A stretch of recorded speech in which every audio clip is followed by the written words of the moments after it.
Assalamualaikum warahmatullahi wabarakatuh.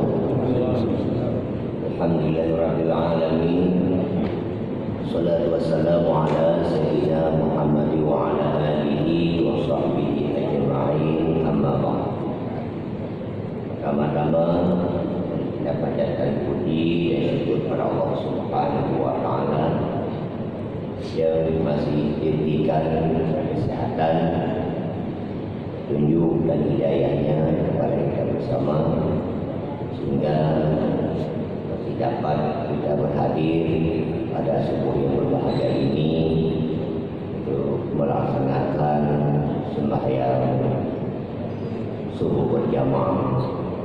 Salawat dan salam serahkan ke pangkuan alam Nabi besar Muhammad sallallahu alaihi wasallam, pada keluarga dan para sahabatnya sekalian. Sebelumnya mengucapkan selamat hari raya Idul Fitri, maaf dan batin supaya kita diberikan terus oleh Allah taufik dan hidayahnya untuk meningkatkan ibadah kita kepada Allah setelah kita melaksanakan puasa Ramadan.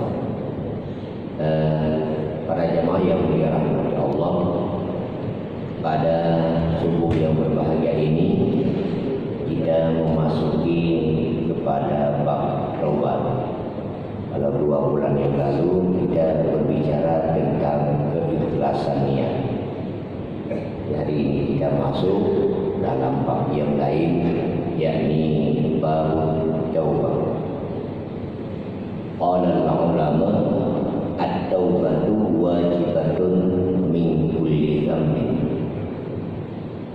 bahwa taubat itu hukumnya wajib dari seluruh dosa yang pernah kita lakukan, baik itu dosa kecil atau dosa besar, wal-zahirah wal-batinah, dosa zahir anggota badan kita, dosa mulut, dosa mata, tangan, dan anggota batin. Anggota zahir batin itu dengki, hasud, itu juga dosa batin. Kita dengki kepada orang, hasud, ada dendam, ada dengki, itu dosa batin. Kesemuanya itu harus kita taubat. Makanya kan dalam istighfar itu ada astaghfirullahal azim min kulli dzambil azim min samai wa basari wa kalami wa fuadi, dan dosa hati itu juga dosa. Dihukum taubat daripada seluruh dosa itu wajib. Jadi kalau wajib nggak boleh ditunda-tunda, kita harus lakukan langsung. Fa'in kanatil ma'siyatu bainal 'abdi wa bainallahi ta'ala la tata'allaqu bihaqqi adamiyyin falaha salasatu syurut. Jika maksiat yang kita lakukan itu maksiat antara hamba dan Allah, yakni la tata'allaqu, tiada hubungan dengan anak Adam, dengan manusia. Ini dosa kita dengan Allah, tiada sangkut pautnya dengan manusia. Falaha salasatu syurut, maka untuk taubat dari dosa itu 3 syarat, itu baru dikira taubat. Ini dosa hanya kita dengan Allah, tiada sangkut paut dengan manusia. Itu 3 persyaratan. Ahaduha ayyuqli'a 'anil ma'siyah. Yang pertama, bahwa ia berhenti dari maksiat yang sedang ia lakukan selama ini. Berhenti. Apa maksiat yang dilakukan hari ini? Berjudi kah?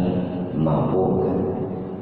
Menzalimi orang lain, menipu orang lain, dan lain sebagainya. Berhenti, jangan lagi dilanjutkan. Itu cara pertama. Jadi kalau kita niatnya umpamanya mau berhenti tapi perbuatan jalan terus, itu belum taubat. Wasani ayyan dama ala fikriha. Yang kedua, ia menyesal atas perbuatannya selama ini.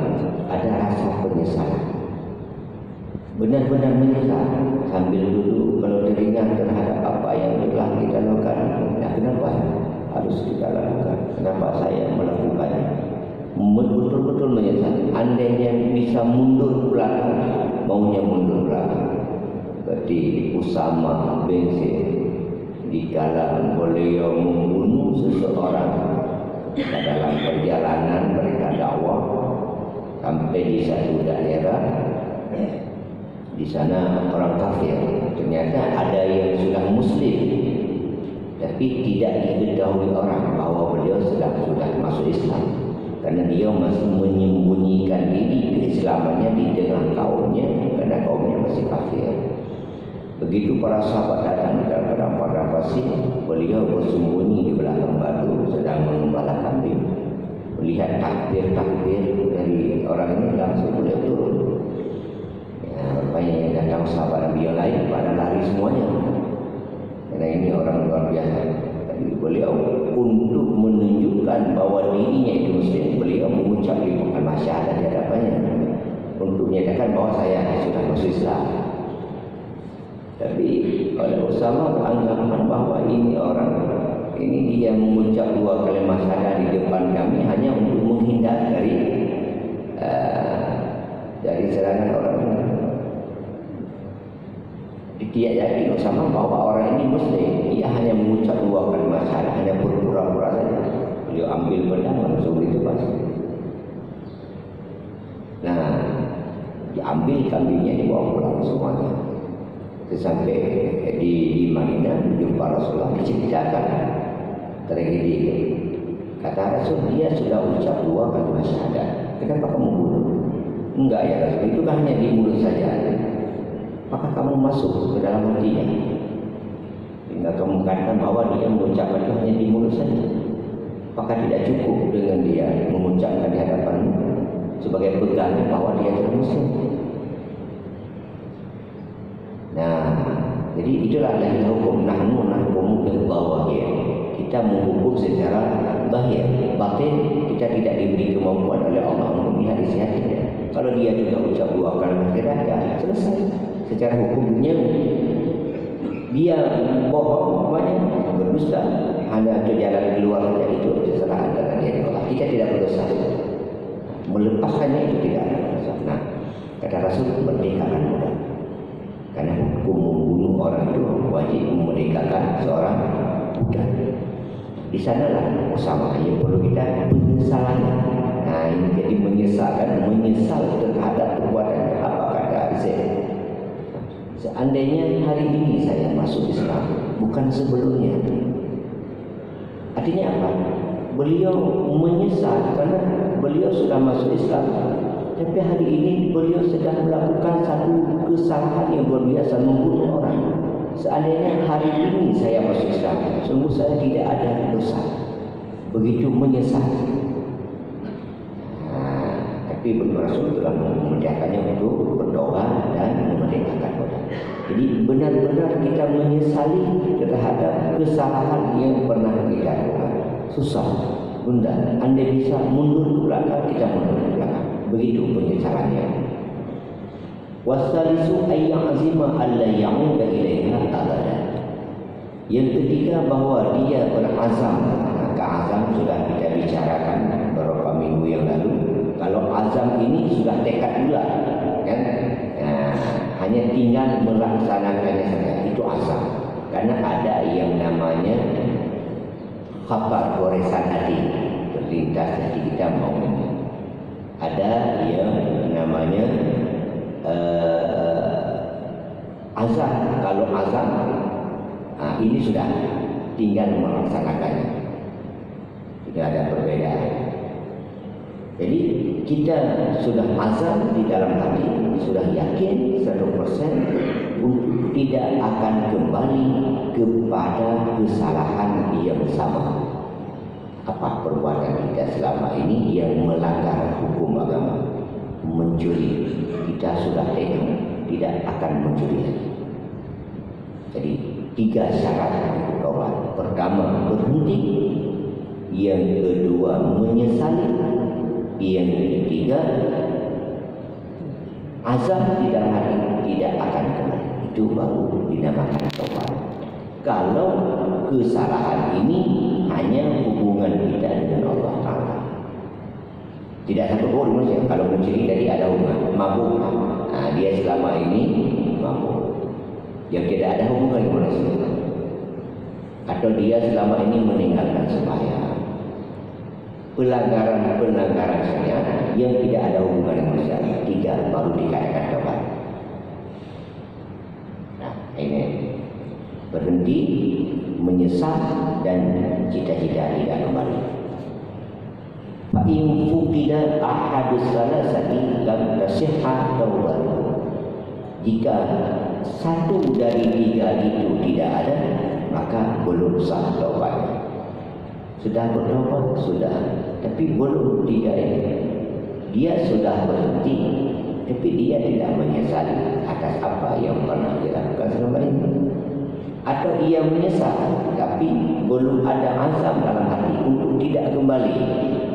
Kalau azam ini sudah tekad, dia tidak akan kembali. Bagaimanapun dia tidak akan kembali kepada kesalahan yang sama. Jadi 1 dari 3 tidak ada, kita belum dianggap bertobat. Karena ini masih rawan untuk kembali. Ini tobat kita dengan Allah mudah. Jadi sangat mudah tobat dengan Allah. Kita berhenti, menyesali, dan tidak akan kembali. Itu tobat kita dengan Allah sangat mudah. Jadi ada keinginan cara bertobat dengan Allah. Sebelumnya dia mau minum minuman keras. Bagaimana saya dapat ampun dari Allah? Ya, kamu berhenti dan menyesali, dan azab tidak akan kembali. Itu cara kamu sambil istighfar kepada Allah. Allah itu Maha Pengampun. Sebesar apapun dosa, Allah akan ampuni. Kalau kita betul-betul lagi, innahu kana ghaffar. Allah itu bersifat ghaffar, menutupi segala nama. Kalau kita betul-betul menyesal.